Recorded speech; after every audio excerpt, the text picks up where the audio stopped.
bir tepeye çıktım. Evet, uçurumdan da düşmeden devam edebilirim umarım. Akyaka'da bir mahalle aslında. Sahip çıkılmış, korunmuş. Köyün adı Ferek olarak anılıyormuş.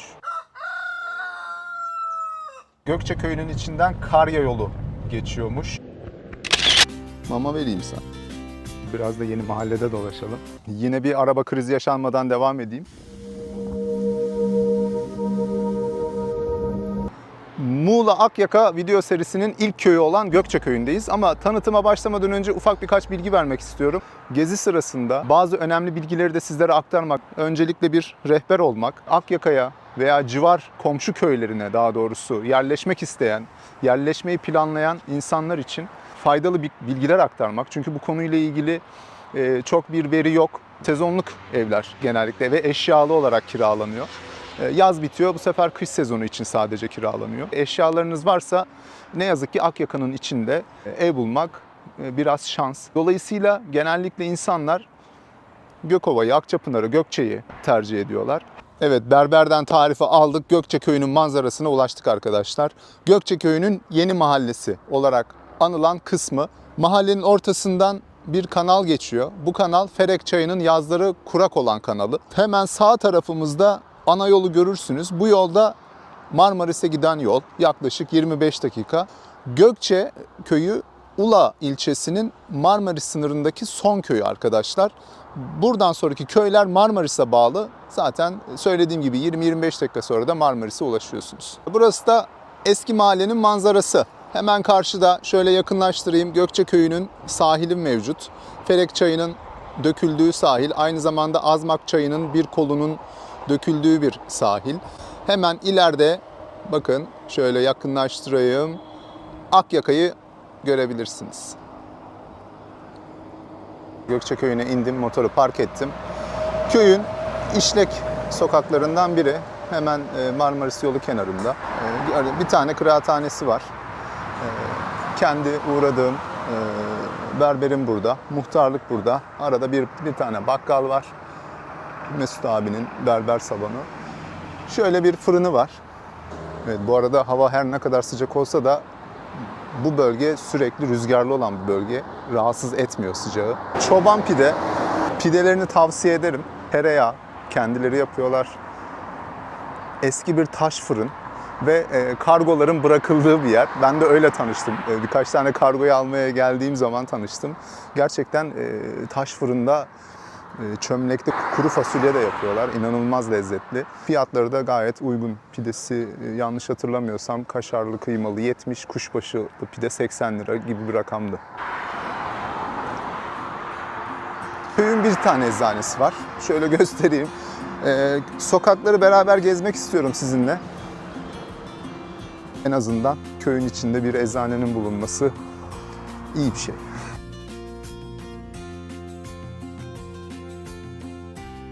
Oldukça sakin sokakları var arkadaşlar.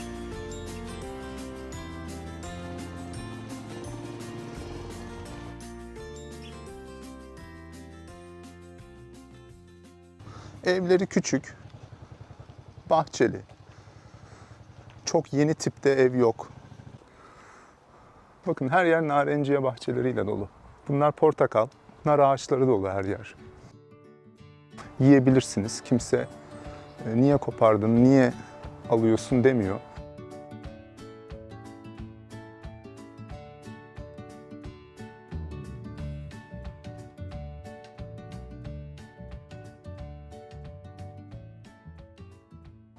Bu eski mahallenin camisi arkadaşlar. Hemen yanında da mezarlık bulunuyor. Caminin tam karşısında Ferek Han diye bir yapı var. Tarihi bir yapı. Sahibi de benim komşum olur. Çok tatlı bir aile. Gökçe sahilinden dönerken dışarıdan yapı dikkatimi çekmişti ve biraz görüntü almıştım. Buyurun isterseniz bir kahve için dediler, ikram ettiler. Ve o an komşumuz olduğunu öğrendik. Buraları gezerseniz bir mola verdiğinizde çay içmenizi, kahve içmenizi öneririm. Evet, burası da bir ahır sanırım. Karşı bayrak. Tamam, görüşmek üzere. Bayraklı Mekan Ferekhan.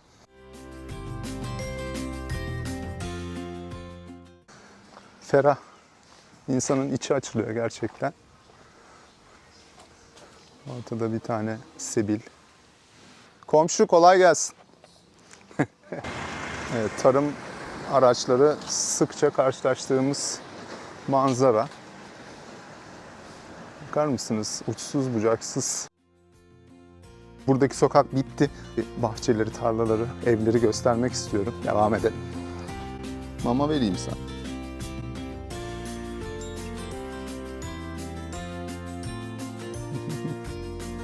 Ben uzaklaşayım, rahat rahat yesin.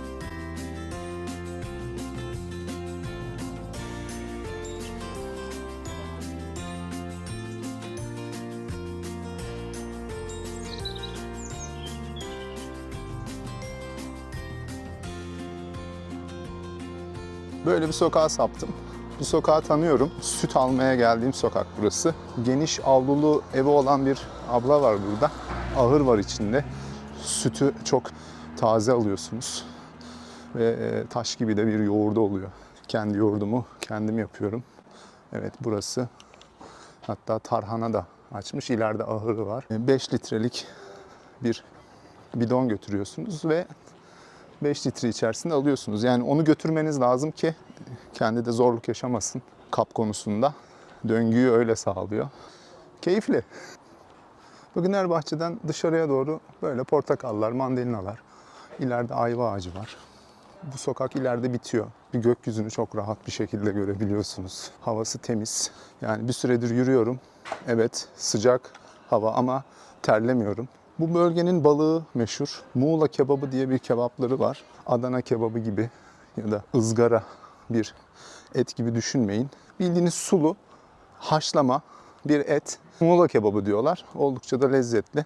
Her türlü balık çıkıyor buradan. Onun dışında tabii yeşillikleriyle, özellikle fesleğen, nane, roka, bu bitkileriyle meşhur bir bölge. Köy yumurtası çok rahat bulabiliyorsunuz. Kocaman bir incir ağacı. Çok büyük ve değişik bir incir ağacıymış.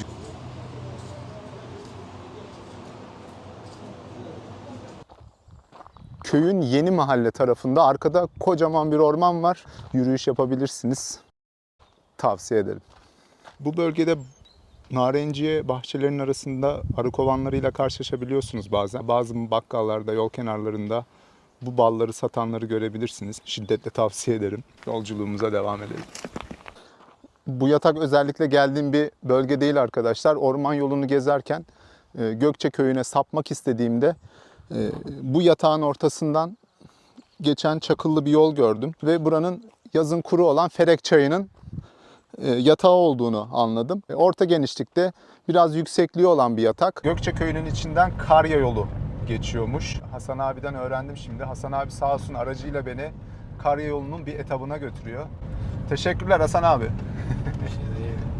Hasan abinin eski evlerinin arkasında bulunan yola yaptırdığı hayrat. Çok da güzel bir hayrat olmuş. Hasan abi hangi sene yaptırdın burayı? Yeni daha bu, çok eski değil. Bu Evet. 3-4 senelik. Kaynak suyu değil mi bu? Evet, tabii, Soğuk. tabii, kaynak suyu. Yerin altından böyle burada bir şey açılmış herhalde değil mi? Tabii tabii. Yer Şurada, açılmış. şu taşın dibinden çıkıyor. Köyün suyu da buradan gidiyor zaten. Köy evlerine sular yerin altından geliyor. Her bahçede kuyu, Bahçelerde kuyular var. İçme suyu buradan da kaynak. Evet. İçme suyu Evlere içme suları dağıtılıyor. Yerin altından dağıtılıyor. Tatlı bir suyu var. Su masrafı olmuyor burada.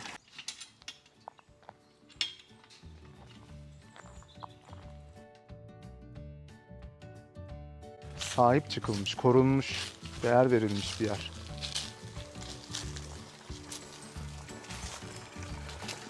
Ne güzel ya. Her bir detayı gerçekten insanı rahatlatıyor. Burası araçla geldiğimiz yol aynı zamanda Karya yolu. 40 sene, 60 sene önce insanların orman içlerinde, köylerde nasıl yaşadığını hissettiriyor, gösteriyor. Ormana bakan bir ev. Küçük bir bahçesi de var. Yani muazzam güzel. İşte bu gibi yerler lazım.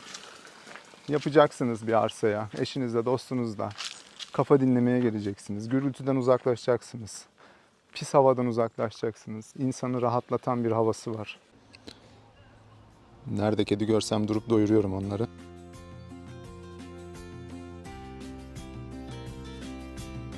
Biraz da yeni mahallede dolaşalım.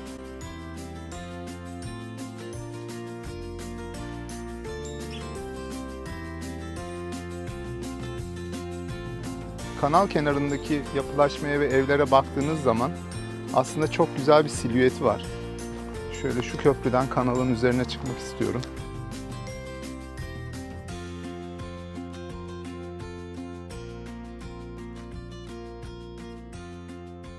Belli birkaç yer belirledim arkadaşlar. Bu alanlarda çöp toplama yapacağım.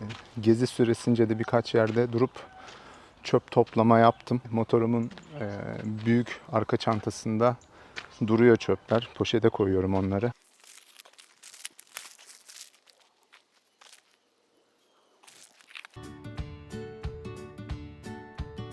Aslında biraz susadım. Şuradan birkaç portakal alıp yiyeyim ben.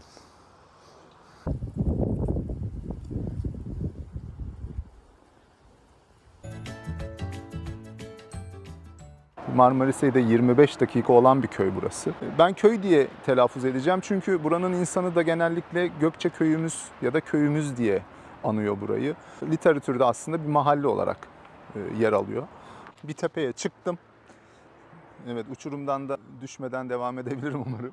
Akyaka'da bir mahalle aslında arkadaşlar. Ula'nın mahalleleri burası. Ula bir ilçe, Marmaris de farklı bir ilçe.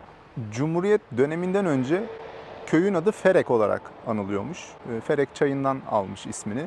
Fakat Cumhuriyet döneminden sonra köyün ismini Gökçe olarak değiştirmişler. Neden Gökçe koymuşlar? Bu konuda herhangi bir bilgiye ulaşamadım. Burada yaşarken buranın daha mahalleden ziyade bir köy olduğunu daha iyi hissediyorsunuz. Bunun belli başlı kendimce bazı sebepleri var. Köyde bir iki tane küçük bakkal var arkadaşlar. ATM yok, kasap yok. Bir iki tane küçük berberi var. Evinize sipariş verebileceğiniz restoranlar yok burada. Hemen ileride Muğla yolu üzerinde bir benzin istasyonu var. İçinde Starbucks'ı olan.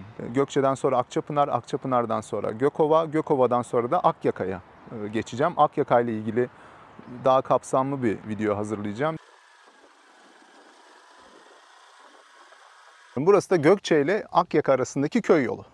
Burası eski Marmaris yolu aynı zamanda. Bu yol üzerinden birkaç tane daha çekim yapacağım size. Hemen biliyorsunuz Akyaka'nın kitesurf sporu meşhurdur. Kitesurf alanına da bu yol üzerinden gidiliyor. Hemen arkamda görmüş olduğunuz köy Akçapınar köyü. Köy yolunu devam ediyorum. Bu gördüğünüz sapak hemen tabelada da görüyoruz. Kitesurf alanına giden, sahile giden birkaç yüz metre sonra yürüyerek bile ulaşabilirsiniz aslında. Gökçe Akyaka köy yolu üzerinde doğal su kaynakları, su kanalları daha doğrusu mevcut. Ben bu sevimli alanı özellikle çekmek istedim. Çünkü buradan her geçtiğimde bu alan beni çok etkiler. Küçük, büyük köprülerle de karşılaşmanız mümkün. Evet, araç geliyor. Arkamda görmüş olduğunuz ağaçlı yol, Aşıklar Yolu, Akçapınar'a ait.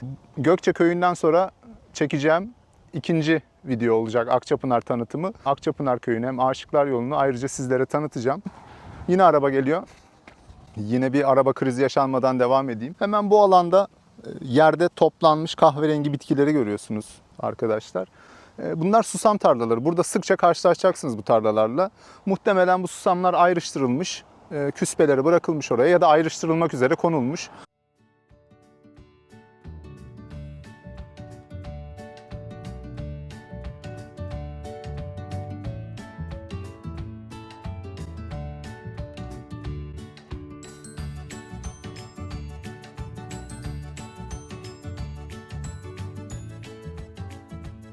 Karşıda görmüş olduğunuz yol Muğla yolu, Akyaka yolu aynı zamanda. Bu istikametten sağa girerseniz Marmaris yani Gökçe köyünden de geçersiniz. Düz devam ederseniz de Fethiye'ye ulaşırsınız. Traktörün geldiği yoldan geldim. Bu tabelaları görürseniz ve Akyaka istikametinden geliyorsanız yani arkamdaki yol Akyaka'ya gidiyor. Ben şimdi Akyaka'ya doğru gideceğim. Buradan geldiğinizde sağa girerseniz hemen bu tabelaları görüp köy yoluna ilerlemiş olursunuz. Aynı zamanda da kitesurf alanının bulunduğu sahile ulaşırsınız. Bu sapağı özellikle göstermek istedim. Hani tabelalardan Akyaka'dan dönüşte nasıl sapmanız gerektiğini en azından bilirsiniz. Eğer sapmayıp düz devam ederseniz arkadaşlar zaten Gökova'ya gidiyor.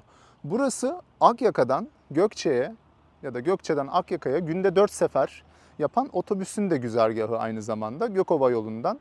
Gökova'nın içinden geçip sonra Akçapınar, Akçapınar'dan da Gökçe'ye ulaşıyor ve günde sadece bildiğim kadarıyla 4 sefer var. Ücreti de tek yön 30 lira. Yani bir kişinin gidip gelmesi 60 lira arkadaşlar. Burada ulaşım biraz pahalı. Sporu da aradan çıkardım arkadaşlar. Akyaka'da bir tane spor salonu var. Diğer köylerde ne yazık ki yok. Şöyle manzarayı da göstereyim.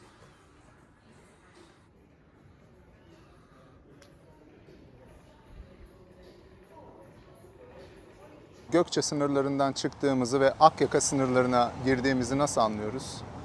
Pek tabii şu güzelim Azmak çayı, pırıl pırıl suyundan ve arkamda görmüş olduğunuz İdima Antik Kenti'nin kazı alanından. Yukarıda kale var ve aşağıda kentin devam eden alanını kapsıyor. Burada kazı çalışmaları uzun süredir devam ediyor. Gökova'nın içinde de kaya mezarları mevcut ve bu antik kentin Gökçe köyüne doğru ilerlediği düşünülür. Tabii bununla ilgili daha derin çalışmalar yapılması gerekiyor. Sıra Gökçe sahilinde. Sahili sona bırakmıştım. Aynı yoldan, köy yolundan şimdi Gökçe sahiline gidelim. Motor geliyor. Pozun attı abi. Bir motor daha geliyor. Güvenli sürüş önemli arkadaşlar. Bir poz daha geldi. Sessiz olun, kasksız motor kullanmayın. Yol keşfettim şu an, onu paylaşmak istiyorum sizinle.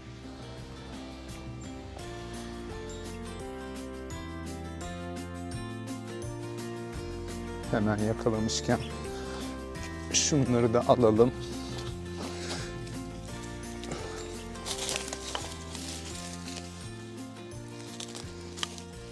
Evet. Poşete. Buranın insanı kendi varlığının dokusunu da çok bozmamış arkadaşlar. Yardımseverdir. Bir şey sorduğumuzda kafasını kaldırır, yüzünüze bakar. Sizinle beraber hareket eder. Horoz biraz benden rahatsız olduğu için farklı sesler çıkarmaya başladı. Bilenler bilir, horozlar aynı zamanda iyi bir bekçidir arkadaşlar. Alanlarını korurlar. Bununla karşılaşabilirsiniz.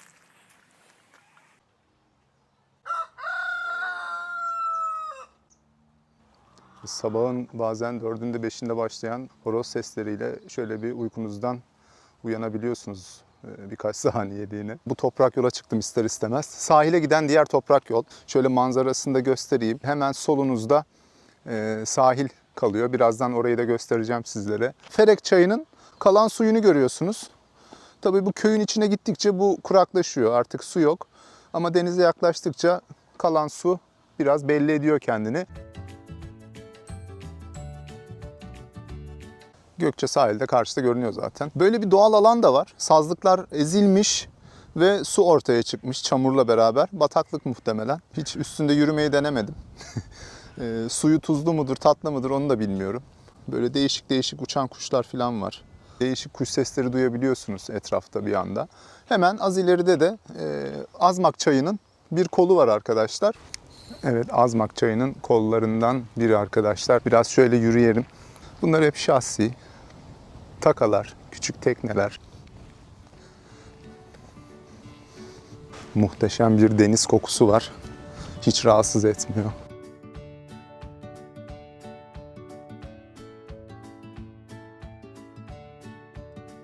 Balık tutmak burada oldukça zahmetsiz bir iş. Ben tercih etmiyorum tabii. Avın her türlüsüne karşıyım. Bakın arkadaşlar, çay çok temiz. Su güzel. Bu arada burayla ilgili bir şey daha söylemek istiyorum. Hep güzel şeylerden bahsediyoruz. Beni hayal kırıklığına uğratan bir durum var. Zaten sayfamın kuruluş amacı da biraz buna yönelik. Herkes geziyor, gösteriyor, eğleniyor, çok güzel paylaşıyor ama iş etrafı temizlemeye gelince bunu kimse göstermiyor. Bunu yerlilerin yapacağını çok zannetmiyorum ama neticede biraz ortak olduklarını düşünüyorum. Burada biraz çöp fazla arkadaşlar, ne yazık ki. Hani buraya gelen evet günübirlikçiler de olabiliyor ama neticede bu alanı herkes kullanıyor. En azından buranın yerli halkı burayı bir temizleyebilirsiniz. Buradan yerli halka sesleniyorum. Yani ben bu çöpün içinde burada takamı demirlemek istemem. Burada oturup bir şeyler yiyemem. Boğazımdan geçmez işin açıkçası. Yani olabildiğince size bu manzarayı göstermemeye çalışıyorum şu aşamada. Her videomun sonunda yaklaşık 15-20 saniyelik, 30 saniyelik sayfanın anlam ve önemiyle ilgili video paylaşacağım. Muhakkak izlemenizi istiyorum. Umarım faydası olur, bir teşvik olur ve dünya biraz daha güzelleşir arkadaşlar. Araçlar burnunu sahile doğru vermiş. Çok rahatsız edici bir karabalık yok. Karavan olan bir abi abla var. Çok güzel tavla oynuyorlar. Kolay gelsin. Rastgele. Sağ olsun abi. Çuprayla mırmır. Mırmır ve çupra. Ha, çupra aynen. Vay be. 100-150 metre, 200 metre gidin. Deniz seviyesi dizinizin üzerine çok ender çıkıyor. Yani çoluğunuzla, çocuğunuzla, sülalenizle denizin üzerinde koşturabilirsiniz. Şahsen koştum. Çok da keyifli ve suyu sıcak. Şu karavan arkadaşlar haftalardır orada. Demiri attı oraya. Çok da güzel yaşıyor. Bu bölgede kitesurf yapmak yasak.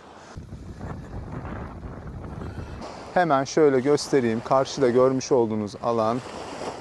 Bakın şu setin diğer tarafı kitesurf alanı. Özel bir alan orası. Zaten karşıda görmüş olduğunuz mahallede Akyaka.